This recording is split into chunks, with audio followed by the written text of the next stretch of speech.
Hey, what's going on, YouTubulous? EXO coming at you here with a special guest today, Mr. Edward Lester. Hey, Car Audio World, how you doing? Now, you may recognize him from his own YouTube channel. He does car audio videos and he does his own unique spin on them. Tell people watching a quick little something about your channel. Well, it's Showtime SPL, and my main goal, if you will, with the channel is to provide some education that's valuable to the car audio world. And I will say he does a great job at that. I personally love watching his videos, so in this video, we're gonna do some one-on-one brain action and just see if there is any merit to your best friend who says one thing about car audio and your other friend who says another thing about car audio. We're talking about myth busting. Are you ready for this? I'm ready, let's get into it. All right, we'll start out with a pretty big myth here. Go ahead and take it away, Ed. Well, you've all heard it, cone area is king. I mean, more woofers or bigger woofers, it's always gonna be louder, right? Yeah, I've heard it a million times where just cram as much cone area as you can into any given size project vehicle. It doesn't matter if it's a big SUV or a little car.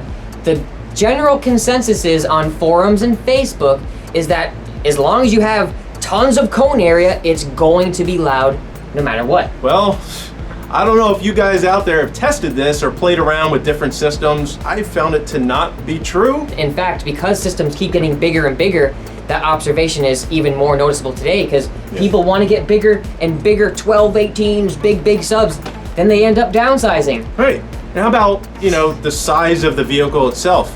How about all the CRXs out there that are doing high 50s and 160 dBs with a couple 10s? Yeah. What if you cram 6 18s into a CRX? What is it going to do? And I don't think that gets enough credit as well. Exactly. The cabin. The cabin is part of the enclosure. You need a specific enclosure airspace for the woofers. Well, you also need a specific cabin airspace, right? You will see these big builds sometimes be like, well, actually I liked my build prior to this, and then you'll actually hear later on down the road that they ended up switching or downsizing to something more efficient and optimized for the airspace. And you actually had some really good advice for people who are trying to optimize that airspace in their cabin. Right, and it kind of goes to an old school SPL tactic where you choose the amount of cone area you want based off of not your enclosure size, but the cabin size. So the cabin is the enclosure. That's your box space. So it's not just sheer numbers that makes the install. It's actually not sheer numbers. There is some thinking that goes into this. There's a balance, there's a thinking? ratio, air is a fluid. No. You can take into some rocket science, right? You have two pressure cavities. Source of that pressure in between them will create a higher pressure in the smaller cavity.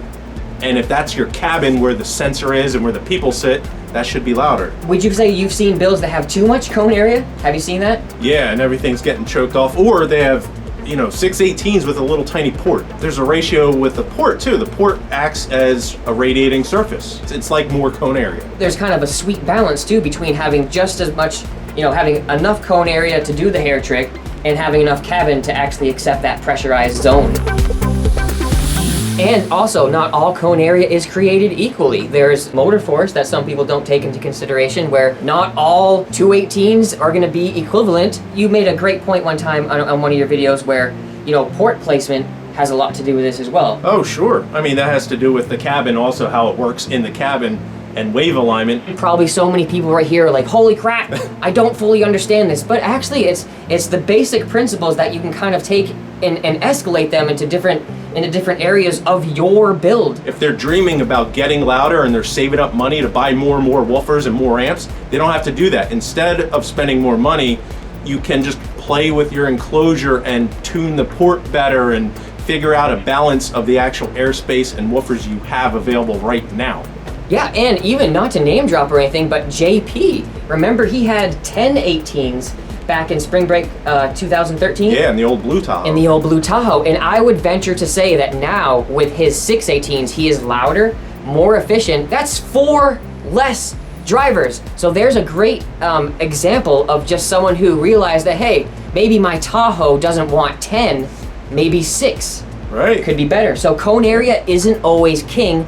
There's a little more thinking that goes into this. Oh, see what we did there? Bam.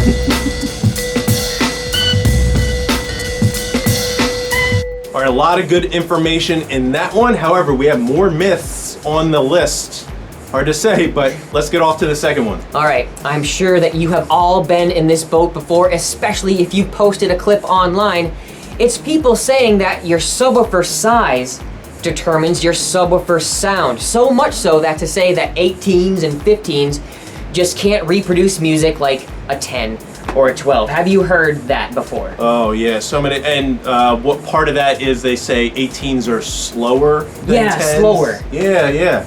Not as accurate, I guess, is another thing. How about when they say smaller woofers are meant for rock and larger woofers are meant for rap? Yeah, rap boomy bass for the bigger subs and snappier bass for the smaller subs. It goes on and on with the genre of music. It determines their size, apparently. I am definitely here to say that that's not true. In this house, I have a sub of every size and even some that are in a Bluetooth enclosure, and they has deep bass, which is surprising to some, I guess. I guess it depends on their experience and what woofers they've used in their own car versus their buddy's car or whatever.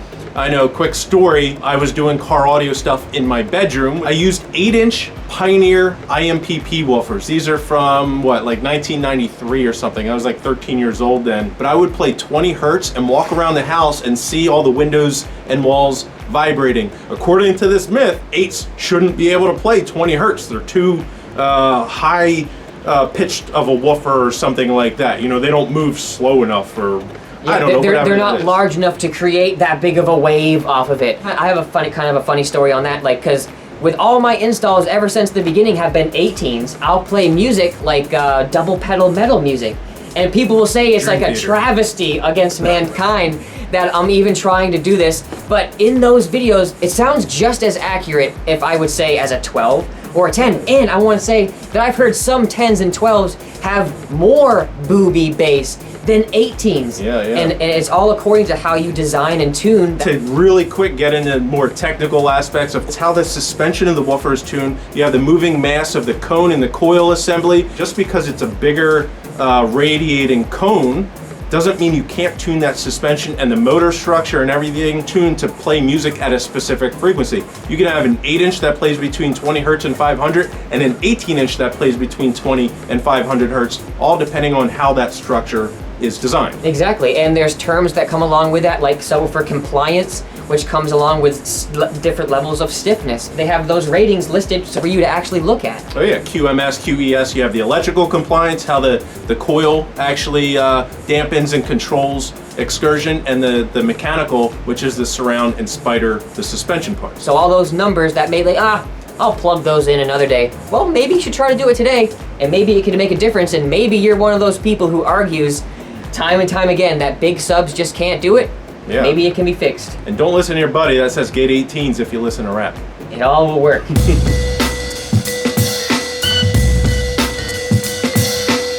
And third up on the list, and one that I get quite a bit of heat from always inverting my woofers. Take it away, Ed. Well, that's it. You can't invert one woofer and not invert the other and have them opposite mounting positions? Yeah, and people think that that's going to cause some serious cancellation. Well, it all depends really how you wire it, right? You have woofer moves in and out, and it's AC, so your wiring tells that cone which direction to move first. So you're telling me it could be as simple as just reversing the wires? Exactly. Exactly. It's almost too simple that it can be kind of complex, and at first glance, maybe some people looking at one sub that's mounted conventionally, and right next to it, there's a sub mounted inverted. They're like, oh man, those are battling against each other. But no, there was some thinking in, and the person who probably had that system swapped the wires on their subs. It's as simple as that, but you can go a little bit further. Tell us a little bit more about this. One of my old SPL competition cars, I ran 312s, and I liked running one of the woofers inverted. Just for looks? Just for looks, and I tested SPL with none of them inverted, and versus the one inverted. Guess what the SPL was on both? It was 154 dB both ways, no difference.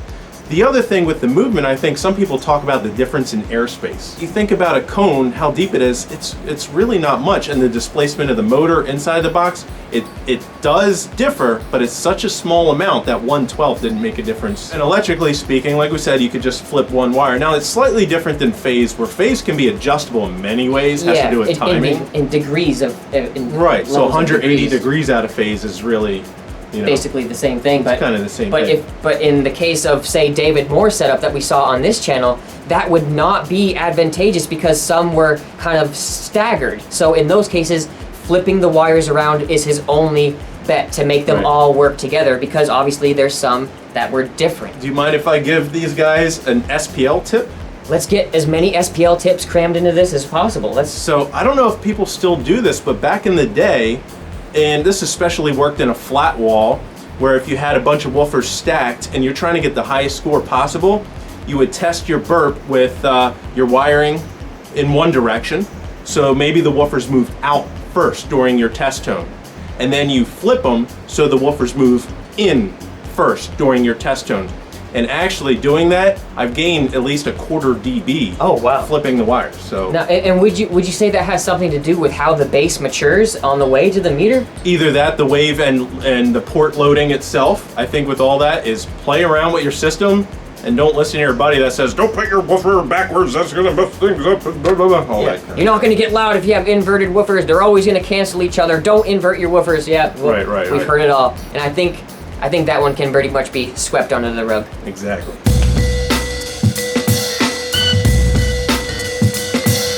All right, we got the fourth on the list, but it's not the least important just because it's last. It's just as important as the others. What do we got? Well, whether I like it or not, this one definitely hits home with me too, because it just so happens to be how me and Ed met each other online. What, like 9 years ago? 2013 maybe, or before that? Yeah, it was before that. It was like 2009. Oh, wow. Yeah, it was. So it was a decade ago. And because it was a decade ago, I didn't have all the information at my fingertips like I do now with all my resources and friends. So the myth I am talking about right now in my shamefulness is peel and seal makes great deadener.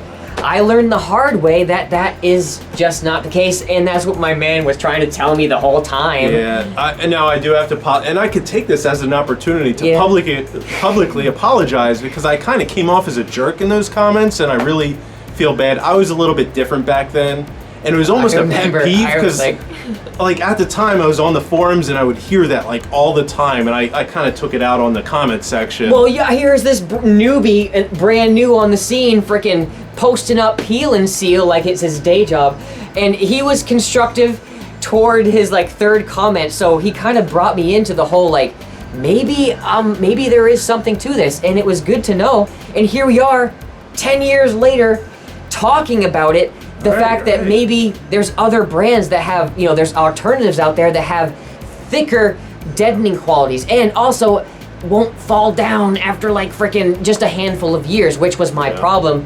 And I made an update video and got roasted. Yeah. I got roasted for it, but you were trying to do you were trying to help, and right. And I mean, that's even though I came off as a bit of a jerk, and I've gotten better, you know. And meeting Bruce and learning how he deals with people has helped me grow in that. The basics of the argument was a company like Second Skin dedicates themselves to research and making a dedicated sound deadening product. So they put a lot of time and effort into proper adhesive and the butyl rubber they use, and its thickness and the foil thickness. Its lack of smell, that lack of VOC danger is up on there on the list too for benefits. Right. All the asphalt-based deadener out there that can get brittle, and that smell when you need a heat gun to adhere it.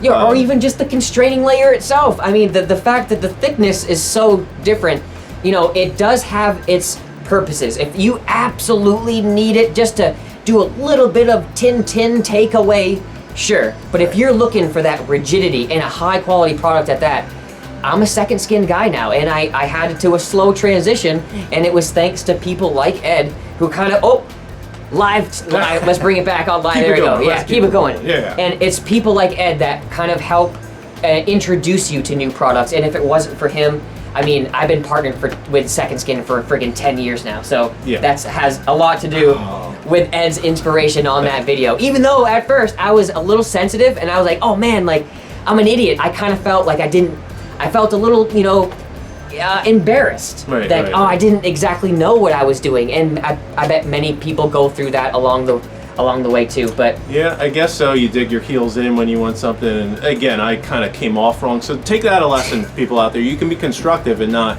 you know, off-putting with it. But what I gotta hand to you is that he actually did research over the years. You've tried things and you were open-minded. Many things, yeah. About it, and that's what I want a lot of you. You hear things on forums like, or you know, a lot of these guys don't have big wallets. So something like Peel and Seal is appealing. That's two good ones. I'll take it. Right? It is appealing, but as consumer advice, I would say if you have something like second stint instead, it might cost you a little bit beforehand. But it may save you. Right. Actually. In the long run, it lasts longer, and you don't have to add or change anything along the way because it'll perform good right out of the box right away. Yeah, and I really feel for those people who are banging on a budget, because to compare the prices is kind of night and day, but also the performance level is also night and day. So I'm not going to hear just, I'm only going to promote the expensive stuff because I'm high-horsed now. But it's actually a smarter move. Just like how they say work smarter, not harder. That kind of has a big play into the whole Peel and Seal argument. To me, it's a smarter choice to do something that could last longer for your hard-earned dollar. Right. So between all the topics today, I think we've done a pretty good all-encompassing job. Yeah, I think so. The best part about it, this isn't the end. We actually have 4 more myths on Ed's channel that we would like for you to check out. I have 2 more personally, and you have 2 more? Right, we got 4 more total, so if you come over to Showtime SPL, you want to hear some of his thoughts on more myths? Yeah, we got some good ones written down. Definitely check it out, Showtime SPL. Big thanks for coming on the channel and sharing your knowledge with these people, man. It really means a lot. Yes, thank you so much for having me. Definitely, this is guys. such fun. Let's do it again. All right, I'll talk to you guys in the next video. Showtime and EXO signing out.